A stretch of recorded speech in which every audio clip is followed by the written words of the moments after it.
actually introduce myself every time I step up on this mic. So, hi. My name is Niata. And welcome back to another episode of Know It to Be True. Sorry for that long ass pause. I don't. Oh, like I have it. I promise y'all, I have it together, and I have my topics together. I just, me and this brain, we just be going places. So bear with me, walk with me, follow me down the road. Come on. All right. 5 things I have learned working in PW spaces. And if you don't know what PW stands for, in this case, because I don't know, in the Urban Dictionary where I don't know what that stands for, but in this case, it means predominantly white. Okay, that's what we will be talking about. First things first, I have noticed they live for favoritism. Okay, so and it honestly don't matter if you black, white, or anything in between. They live for favoritism.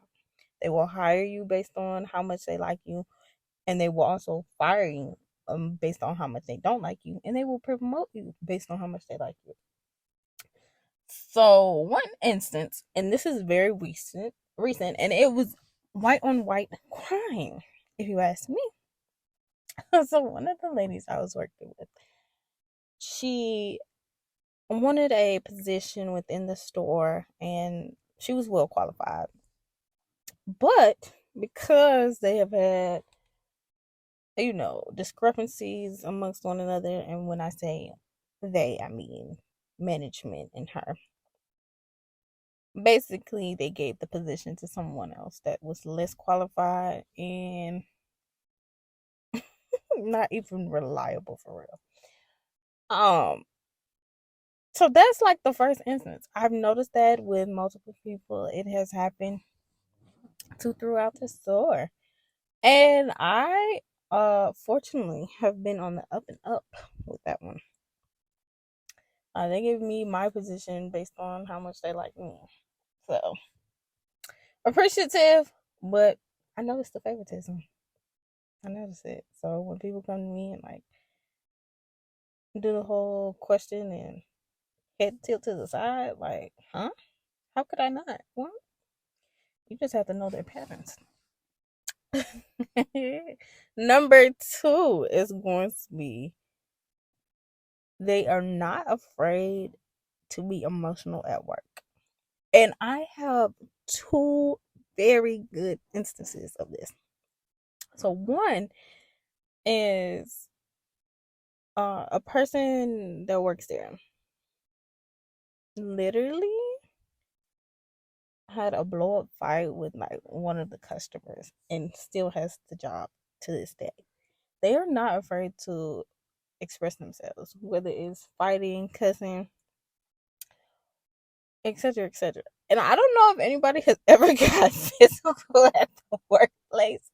I'm pretty sure then it will be, grounds of firing. So when I say fighting, I mean verbally, back and forth, cussing at your customers, just getting rowdy with them. And not to say that customers in this area do not particularly deserve said reaction, but professionalism. You gotta let niggas talk their shit. Basically, you just got to.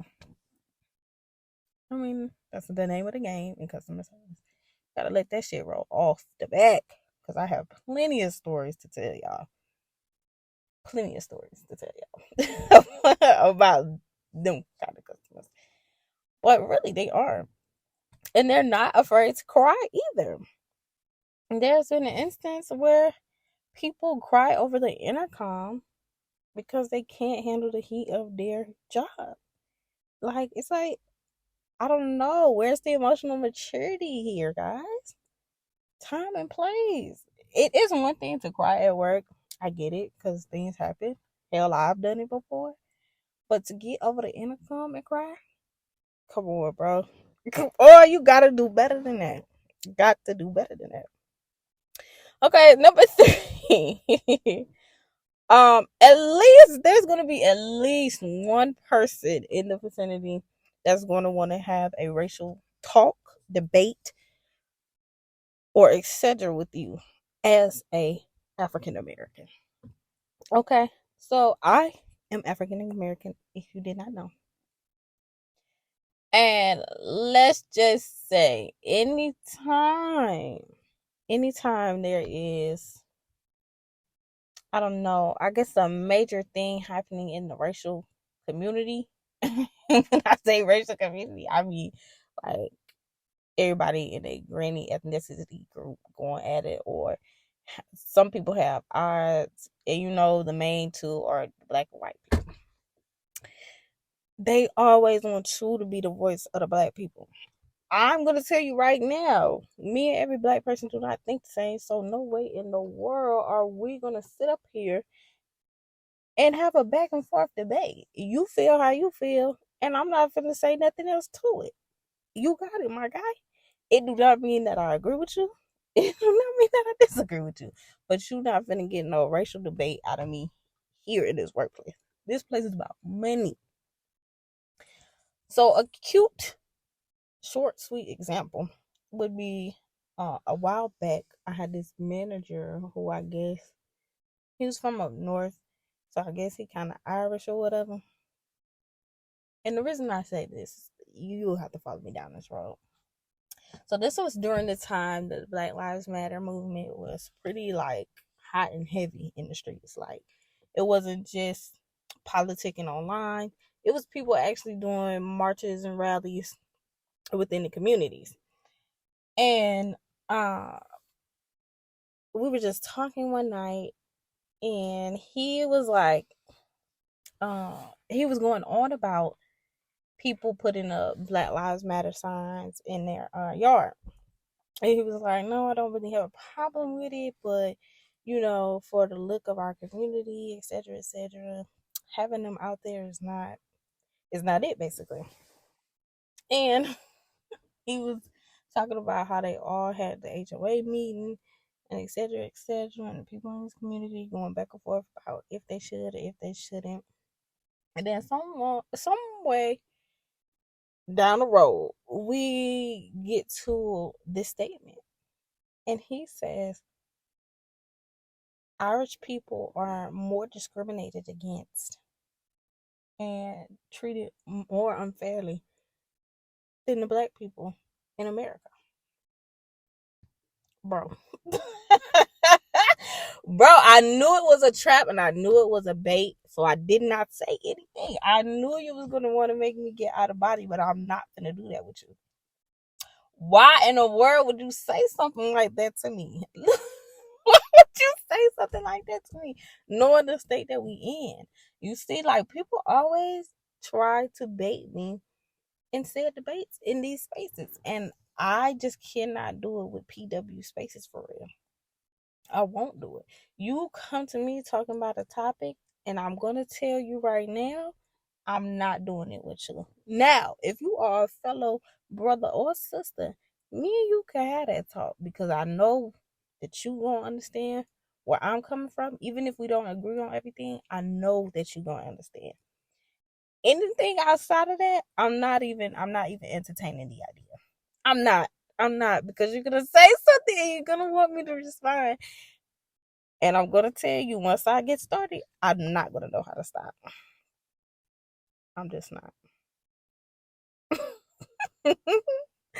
Okay, moving on to our fourth one.